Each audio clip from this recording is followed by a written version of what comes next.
Nous faisons tous face à une bataille que personne ne voit, une lutte silencieuse qui façonne qui nous sommes et comment nous vivons. Mais l'adversaire n'est pas à l'extérieur. Ce n'est ni cette personne qui critique vos défauts, ni ce supérieur qui exige trop.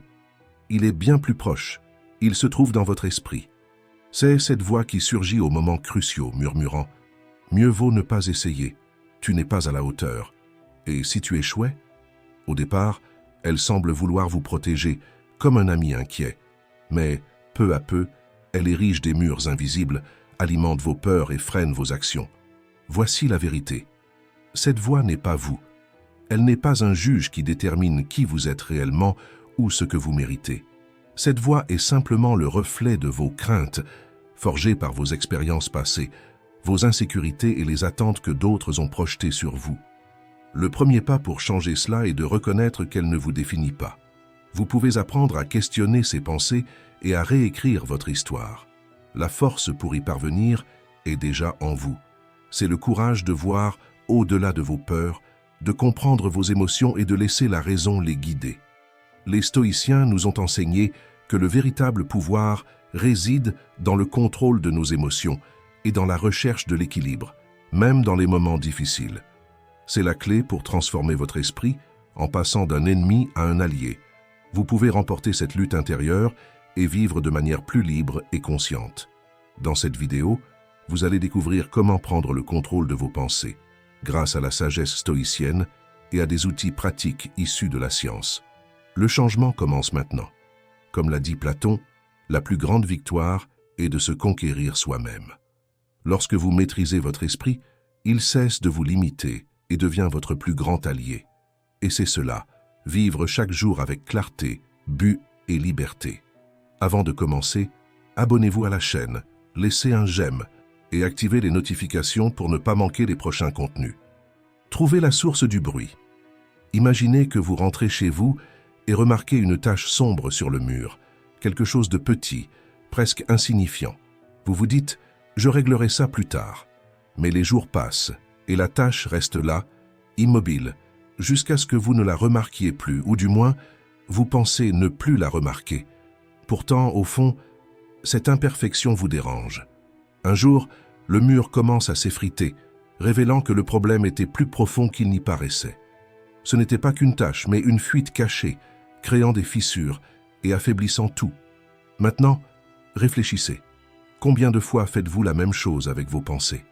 Vous ignorez cette sensation gênante, cette peur ou cette inquiétude qui semble minime, mais qui grandit peu à peu jusqu'à occuper une place disproportionnée dans votre esprit. Les pensées négatives fonctionnent exactement de la même manière. Elles commencent comme des taches sur le mur, presque imperceptibles, mais persistantes.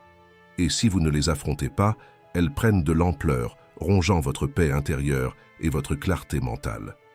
Les stoïciens le savaient bien. Épictète l'a clairement exprimé. Ce ne sont pas les choses qui nous troublent, mais l'interprétation que nous en faisons. Ce n'est pas le commentaire de votre supérieur, le regard traversant de quelqu'un ou une file d'attente interminable qui vous met hors de vous, mais bien la signification que vous choisissez de donner à ces situations. Lorsque vous peignez par-dessus la tâche sans en traiter la cause, cela peut donner l'impression que tout va bien, mais le problème persiste. Il en va de même pour l'esprit. Ignorer les pensées négatives ne fait que les renforcer. La véritable transformation commence lorsque vous vous arrêtez, que vous les affrontez et que vous les questionnez. Interrogez vos pensées comme un enquêteur de votre propre esprit. Marc Aurèle, dans ses Pensées pour moi-même, posait une question puissante. Est-ce sous mon contrôle? Si la réponse était non, il laissait simplement aller. Vous pouvez faire de même.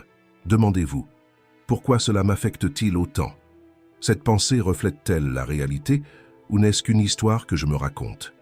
En examinant vos pensées, vous réaliserez que beaucoup d'entre elles ne sont que des échos de peur ou d'attentes irréalistes. C'est comme découvrir une fuite avant qu'elle ne détruise le mur. La réinterprétation est la clé.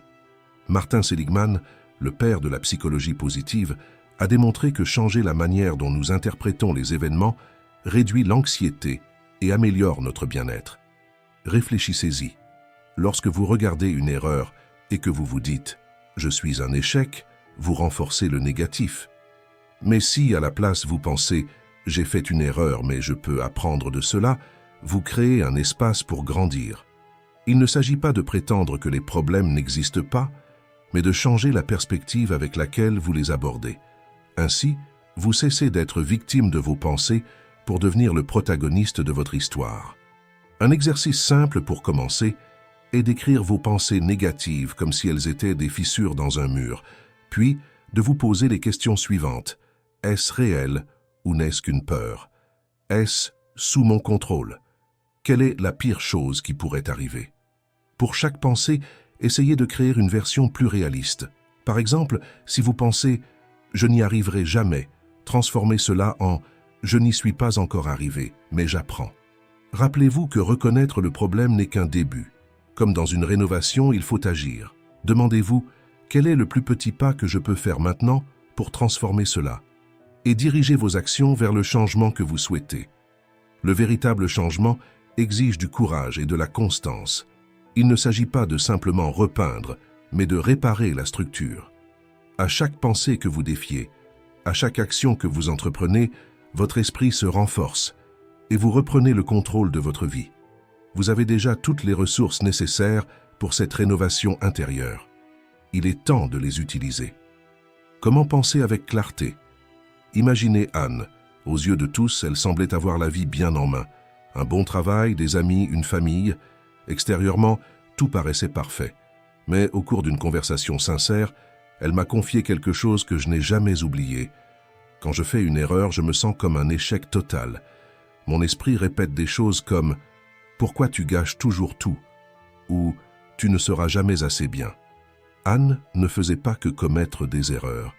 Elle livrait une bataille intérieure, portant des poids invisibles qui l'épuisaient chaque jour davantage. Ce qui était le plus effrayant, elle ne percevait même pas l'impact de ce dialogue interne. Maintenant, réfléchissez. Combien de fois vous êtes-vous parlé ainsi? Combien de fois vous êtes-vous traité avec une dureté que vous n'oseriez jamais employer envers une personne que vous aimez? La vérité, c'est que vous êtes la personne avec qui vous dialoguez le plus. Et ce que vous vous dites a un pouvoir immense. Ce ne sont pas de simples pensées éparses, ce sont des graines que vous plantez dans votre esprit. Ce qui pousse à partir de ces graines détermine la manière dont vous percevez le monde et vous-même. Marc Aurèle, l'empereur stoïcien, disait « Le bonheur de votre vie dépend de la qualité de vos pensées ». Il avait raison. Lorsque vous vous critiquez sans cesse, c'est comme courir un marathon avec un sac rempli de pierres sur le dos. Chaque pas devient plus lourd jusqu'à ce que la course semble insurmontable. Le problème ne réside pas dans la course, mais dans le poids que vous persistez à porter. Carl Jung, l'un des plus grands psychologues de l'histoire, a dit une vérité profonde. Jusqu'à ce que vous rendiez conscient l'inconscient, il dirigera votre vie et vous l'appellerez « destin ». Ces critiques internes, répétées encore et encore, se transforment en schémas inconscients. Sans vous en rendre compte, vous commencez à agir et à prendre des décisions en fonction de ces croyances destructrices. Chaque rejet, chaque peur, chaque angoisse non résolue devient un monstre mental. Ces monstres gouvernent vos choix, influencent votre perception de vous-même et, pire encore, dictent la manière dont vous vivez. Je me souviens avoir demandé un jour à Anne « Si votre meilleure amie faisait la même erreur, comment réagiriez-vous » Elle est restée silencieuse. J'ai insisté. Pourquoi vous parlez-vous d'une manière que vous n'utiliseriez jamais avec quelqu'un que vous aimez? Cette question a marqué un tournant. Anne a compris qu'elle était sa pire ennemie, alors qu'elle pouvait devenir sa plus grande alliée. Peu à peu, elle a commencé à changer. Elle a remplacé des pensées comme « je suis un échec » par « j'apprends ». Et cela fait partie du processus. Cette transformation n'a pas été rapide ni facile, mais chaque petit ajustement a fait la différence. Les stoïciens pratiquaient une méthode puissante. Au lieu de s'enfoncer dans l'autocritique, ils transformaient leurs erreurs en apprentissage. Sénèque disait « Se tromper est humain, mais persister dans l'erreur est diabolique. » Se punir constamment pour les mêmes erreurs, c'est comme essayer de ramer à contre-courant dans une barque trouée. Le bateau ne peut avancer tant que vous ne réparez pas la coque. Ajuster votre dialogue interne, c'est comme réparer cette barque. Vous commencez à avancer dans la bonne direction. Cela n'élimine pas les défis de la vie, mais vous donne la clarté et la force nécessaires pour les affronter. Voici une pratique que vous pouvez commencer dès aujourd'hui. Lorsque vous faites une erreur ou êtes confronté à un défi, observez les mots que vous utilisez envers vous-même.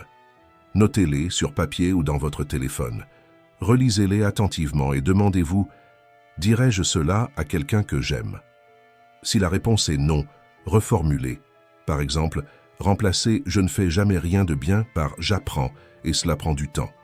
Chaque soir, prenez quelques minutes pour réfléchir. Me suis-je parlé avec bienveillance aujourd'hui? Que puis-je améliorer demain? Avec le temps, votre esprit cessera d'être un champ de bataille pour devenir un lieu de clarté et de force. Vous continuerez à faire des erreurs, comme nous tous, mais vous apprendrez à les gérer de manière saine et constructive. Car au fond, si vous n'êtes pas de votre côté, qui le sera?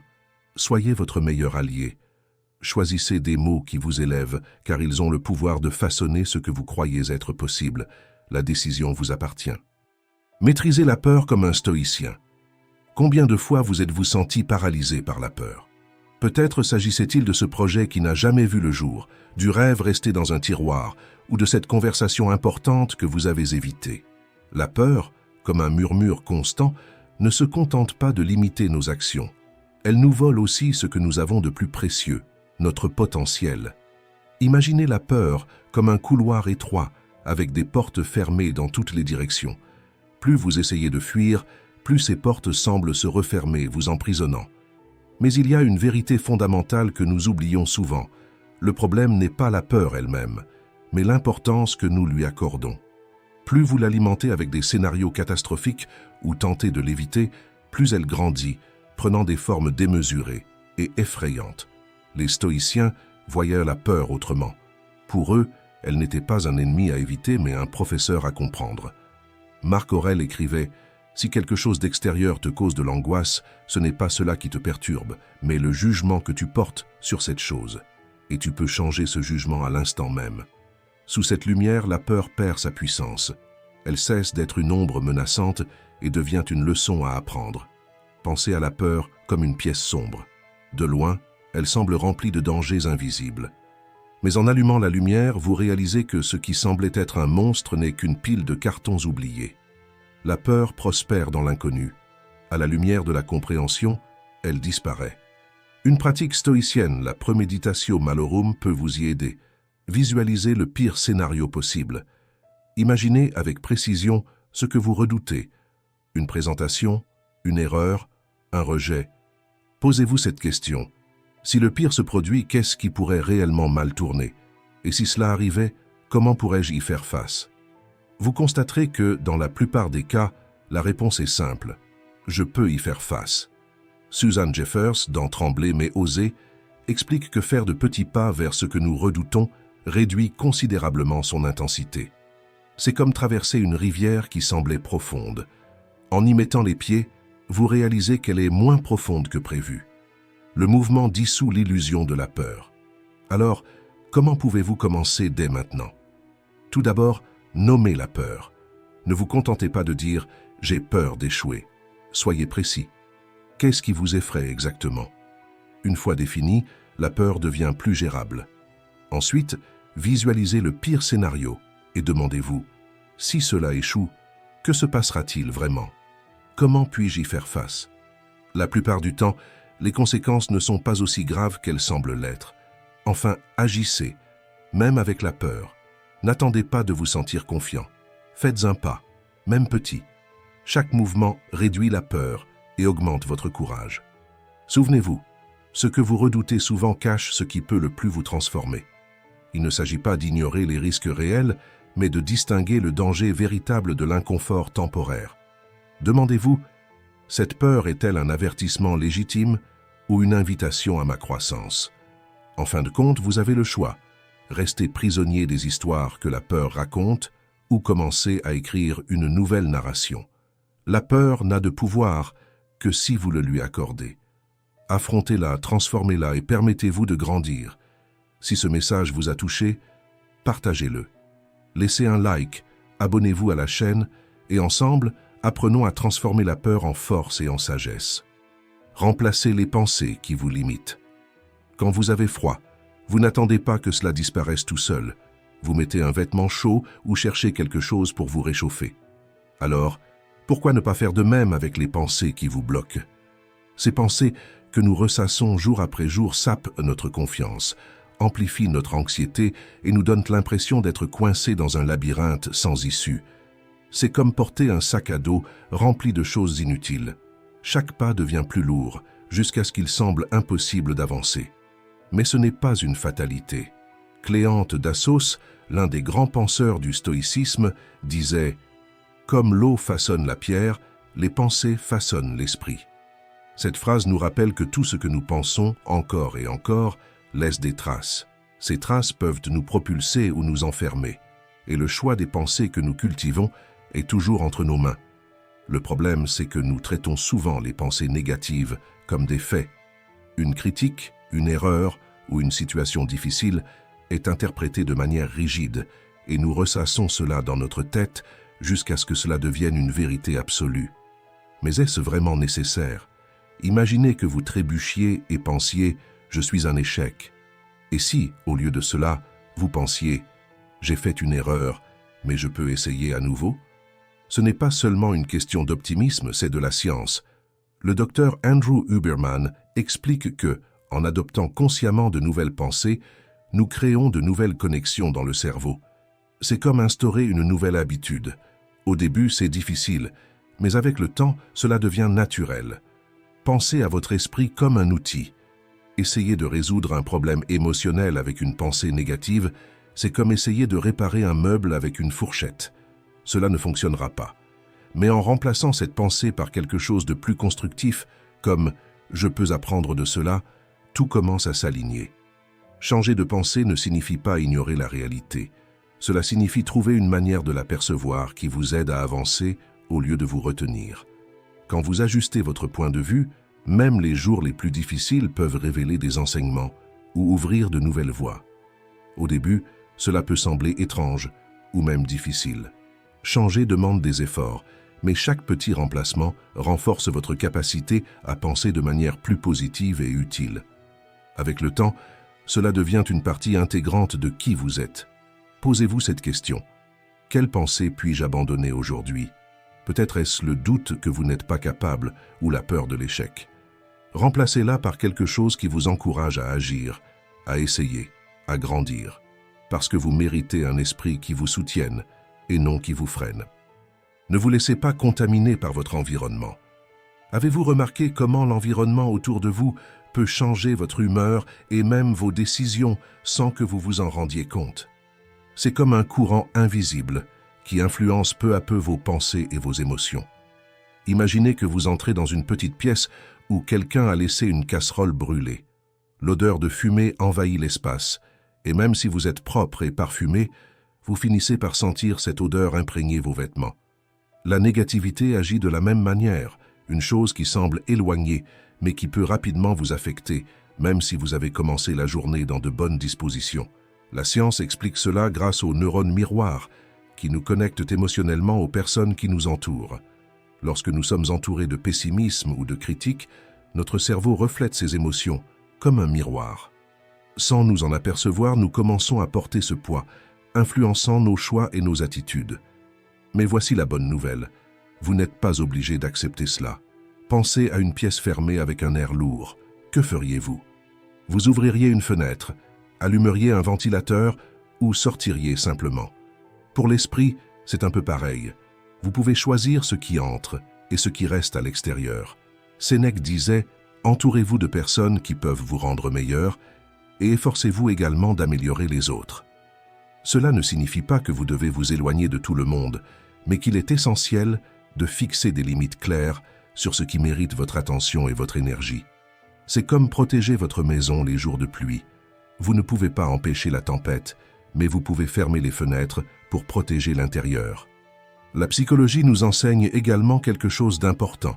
Daniel Goleman, auteur de l'intelligence émotionnelle, explique que les émotions négatives sont très contagieuses, mais qu'en développant la conscience émotionnelle, nous pouvons distinguer ce qui nous appartient de ce qui vient de l'extérieur.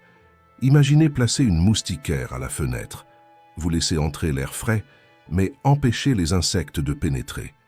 Protéger votre esprit demande des choix.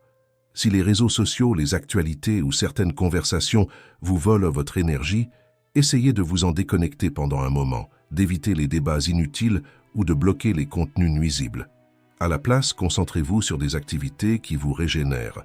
Une promenade en plein air, des discussions avec des personnes inspirantes ou des passe-temps qui vous procurent du plaisir, comme lire un bon livre. Une autre façon de vous protéger est de renforcer votre esprit. Des pratiques comme la méditation, des moments de silence ou la lecture quotidienne aident à construire ce que les stoïciens appelaient la citadelle intérieure, une forteresse mentale qui vous protège des turbulences extérieures sans vous isoler du monde. Rappelez-vous, vous ne pouvez pas contrôler les tempêtes extérieures, mais vous pouvez décider de leur impact sur votre intérieur. Prenez soin de votre énergie et créez un espace où votre esprit et votre cœur sont en sécurité. Investissez dans ce qui compte vraiment. Si ce texte vous a parlé, abonnez-vous à la chaîne, partagez votre expérience dans les commentaires et envoyez ce message à quelqu'un qui en a besoin. Votre paix intérieure est votre plus grand trésor. Protégez-la. Éliminez le mal à la racine avant qu'il ne grandisse. Imagine que vous avez un sac où vous mettez de tout. Un billet de cinéma déjà utilisé, un élastique qui ne fonctionne plus, ou même des papiers dont vous ne vous souvenez plus pourquoi ils sont là. Au début, cela semble inoffensif, mais avec le temps, le désordre s'installe. Et quand vous cherchez quelque chose d'utile, c'est un chaos qui ne fait qu'ajouter du stress. Maintenant, pensez à votre esprit comme ce sac. Les petites pensées négatives, les situations difficiles ou les relations toxiques commencent de la même manière, semblant insignifiantes, faciles à ignorer. Mais si vous ne vous en occupez pas, elles s'accumulent, prennent de la place et épuisent votre énergie mentale. Sénèque disait « Le sage est satisfait de son âme et par conséquent n'a pas besoin de l'approbation des autres. » Lorsque vous laissez quelque chose de néfaste persister, une mauvaise habitude, une pensée destructrice ou une relation qui dépasse les limites, vous renoncez à la paix que vous devriez protéger.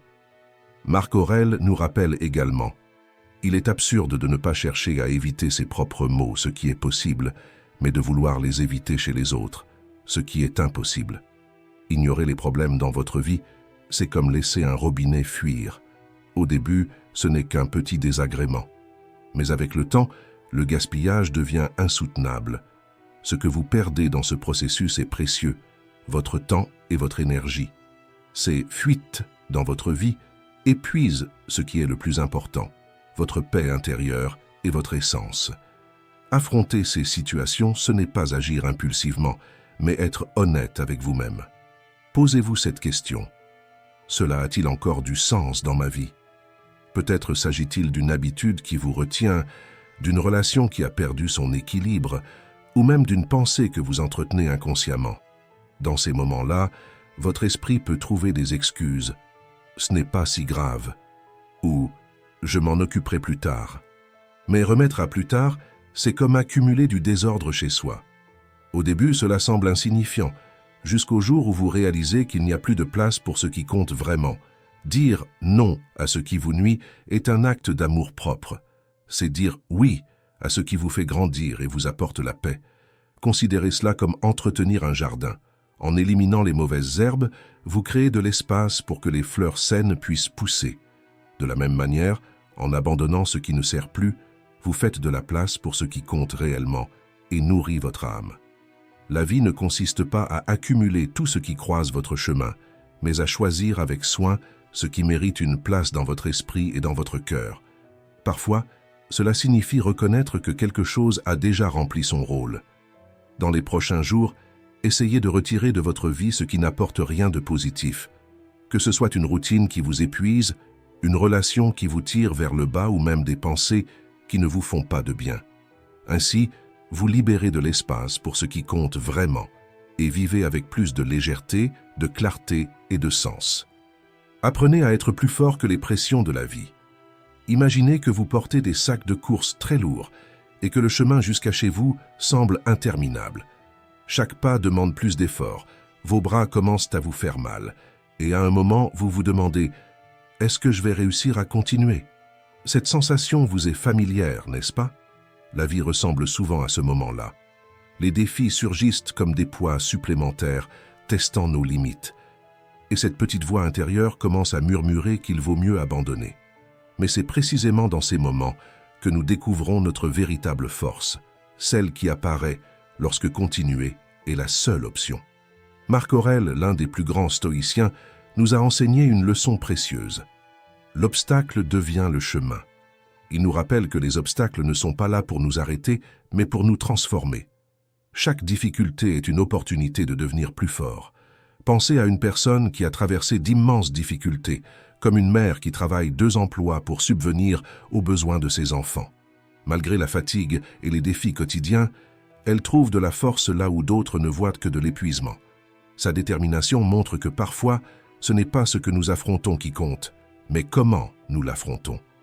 La psychologue Edith Grothberg explique que trouver un sens dans les défis est ce qui nous rend résilients. Lorsque nous commençons à voir les problèmes comme des opportunités d'apprentissage, quelque chose change en nous. C'est comme échanger une paire de chaussures trop serrées. Le chemin reste le même, mais on avance avec plus de légèreté. Viktor Frankl, survivant de l'Holocauste, nous a appris que même lorsque nous ne pouvons pas changer une situation, nous pouvons changer la façon dont nous y réagissons. Il disait « Quand nous ne pouvons pas changer une situation, nous sommes mis au défi de nous changer nous-mêmes. » Ces mots nous rappellent que nous avons toujours le choix de chercher un sens, même dans les moments les plus difficiles. Surmonter ne signifie pas tout résoudre d'un coup, mais simplement faire le prochain pas, même s'il est petit. Chaque pas que nous faisons nous rapproche d'une version plus forte et plus sage de nous-mêmes. La route peut être difficile, mais la destination en vaut la peine. Merci d'avoir regardé.